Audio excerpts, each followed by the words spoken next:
রাসূল সাল্লাল্লাহু আলাইহি ওয়াসাল্লাম যে তিনটি ইহুদি গোত্রকে মদিনা থেকে বহিষ্কার করেন, নিচের কোনটি তার অন্তর্ভুক্ত নয়? ক বনু নাজির, খ বনু কাইনুকা, গ বনু গাতফান, ঘ বনু কোরাইজা।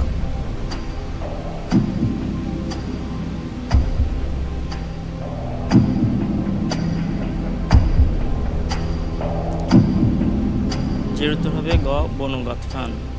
বনু গাতফান লক করে দেব? জি ইনশাআল্লাহ। ঠিক তো? জি। ফ্রিজ করে দেয়া হোক গ বনু গাতফান।